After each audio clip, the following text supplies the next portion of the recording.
switch off to try and get some gas, but that didn't work. Smeg is in a kind of a bit of a match racy mode here. Ian, I guess she just wants to keep a close eye on your boy 7. Oh well, look, there's very little runway left. You know, the Smeg guys really just want to push 7 down the fleet. Smeg's got all the good, hasn't got a bad drop, so you know they've been quite happy to let the Noakes youth go through and the others and just drive them down the pack. So it's you know, it's the way it is. Yeah, top options here for Sevi, isn't it? As we see that, Sevi, Tax and Smeg are right on top of them, as you said again. They're just going to make the last part of 7's afternoon pretty trying and troublesome. But I'm sure Sevi and his crew, they've done this to other people themselves. They know the game, and they're going to maybe see what they can do to get out of it. It's a tack fest for now, though. Well, in front of us, our leader, Yamaha, is not giving Michael Coxon any opportunities either. He's just hit the ley line pretty much, and he's got cock-o to leeward of him right here, just to sneeze. And they seem to have pretty good pressure going in there, don't they? It's pretty much all over. Yeah, it's been a great performance by Yamaha, hasn't it? It's a shame we didn't actually see how she got past Furlow, but I don't think it was anything too crazy. Just found the best breeze downwind, but Furlow's just seen some breeze on where we are now, and he's going to give it a crack. Yamaha's come back with him, but he hasn't got the breeze. Well, there wasn't that much between Yamaha and Thurlow Fisher at Shark Island, was there? There wasn't a huge amount between them, and obviously just enough for Yamaha to get through, but she's been on the march all day, fast in all conditions, and nice boat handling too. What did that little puff do? It probably put Furlow in a bit of a position. I was just going to say, Mark, though, that Yamaha pretty fast low range, probably faster than Furlow through the water. Yeah, that little puff was a lefty, so it was quite nice for Furlow, who's a bit more left, but not enough to actually open it up for her. But Yamaha's done the right thing. It's just coming over here. They're going to try and get that favoured left-hand approach. Seems to always work into this mark. And there's Yamaha attacking what might be her last tack. She was 4th overall. She'll be a little bit better than that after the day, because she's got a bullet. A decent bullet. My clients online have had a bad day, and she's a few points back, though, still from the 3rd equal boats. Sorry, from 7. Now there's Yamaha, our race winner today. Congratulations to the boys from New Zealand. Stand up, New Zealand. Fabulous race, beautifully worked. They had a decent first leg or two, but they just came through and through and through, didn't they? Kept coming Had the wheels all the time, had the answers. Terrific job. Michael Cox will be a little bit dark about that. Fabulous port tack start from him, if you remember right back to the beginning of this race. It feels like 3 days ago, but it was about an hour and a half ago. There's some holes in this coming up here. But Cocker in the end couldn't quite hold off a very fast charging, extremely polished team from Yamaha. Sorry, Christoph, about that. I think Smeg wins the series here now. Yeah, no, I haven't hardly started. Yeah, I don't think he needs to start tomorrow. Wow, that big a delta. We'll just get Bucker's just going to do the arithmetic for us, let us know where we stand. But wow, none of us were saying it could all be over by the end of the day, but it's all shaken up at the end, isn't it? Well, I think he's added a point on to 7. That gives him 5, and he's back in the numbers. So he's. Well, Noakes might get 30. It ain't over, is it? No, it's not. So second was Thurlow Fisher after all that, and Noakes Youth, 2 great races in a row for them. Go Noakes. I think they're going to cross. They're on starboard, but they're slow with no pressure. And they've decided they've got to tack. Got any pressure in speed, so No. the 5th. Oh, it all changes now, doesn't it? Suddenly, Noakes Youth, they've just popped out of nowhere. They were the one boat that wasn't involved in the cover fest. 7 has now got a little inside lift inside Smeg. They could beat Smeg across the line. We could be racing tomorrow. I've got a feeling. No. Hang on, it's not over yet. It's not over. No, not over at all.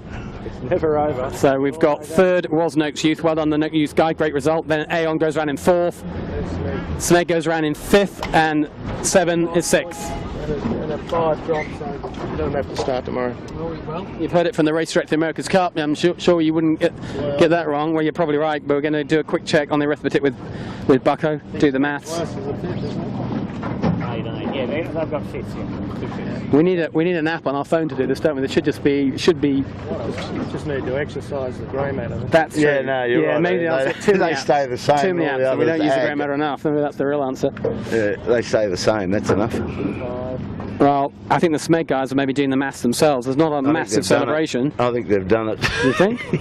No, it's a pretty quiet celebration if that's the way that it's played out. No, I don't think they have. Let's see what happens. Anyway, after that, it's a Planters Online.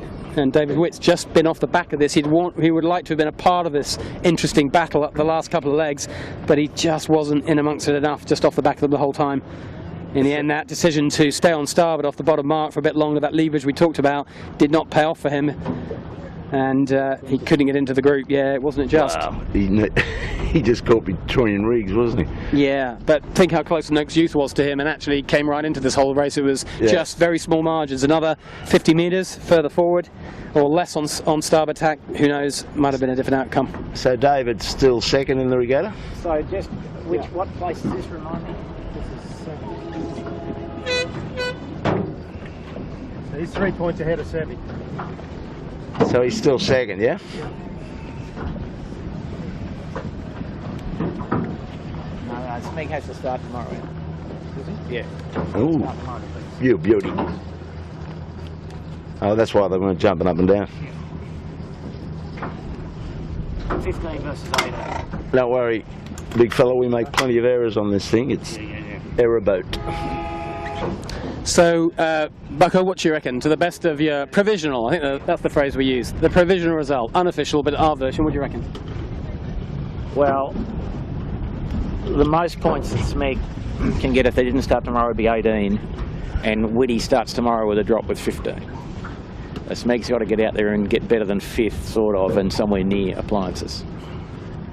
And 7. 18 with a drop. So next over the line, I think Christoph has got Peroni. They're all struggling to get air to get across the line. We just missed Compass Global Markets, so they would have gone across in Keegan 8th. Came through. Yeah, and Peroni we're pretty sure is in 9th, and Noakes Senior will be 10th. Well, that might do us. I think it's going to rain anytime shortly. Clear sky. Oh. I've had enough. What about you, Bucko? You don't want to stay out here, do you? No. Great racing today. Cocker brained him off that pin end, port hand start. Got a nice break, but that Yamaha, it's a slippery little thing, and it got the better of him to take a beautiful win for the Kiwis today. It's all on again tomorrow. 3 o'clock start in the park for the final race, when we can seriously wrap it all up. Mark, are you going to do any interviews in the park this afternoon? If we can, we'll try and get a chat with the 3 main protagonists, particularly the Smeg guys, that's for sure, and see what we can do. But other way around, we'll be here and fully on board and engaged tomorrow afternoon. Looking forward to it. Yeah, we'll keep your eye out for Mark's interview on shore this afternoon. Kimberly Wilmot will help him with that. But good to see you out on the Camera Cat, Ian. Enjoyed that immensely with you, buddy. Bucko, as usual, weather exemplary. Mark Healy, welcome back to the Camera Cat, son. And Christophe Favreau, great job, did a battery change, the whole shooting match, first time. Nice job, son. First Frenchman on the camera, probably last one, maybe, who says? But thanks, Christophe, beautiful job, mate. Viva la France. Beautiful work. Très français. Okay. So we'll see you back tomorrow. Camera Cat, over and out. See you in the park. Bye now. The screen anyway where you can see it.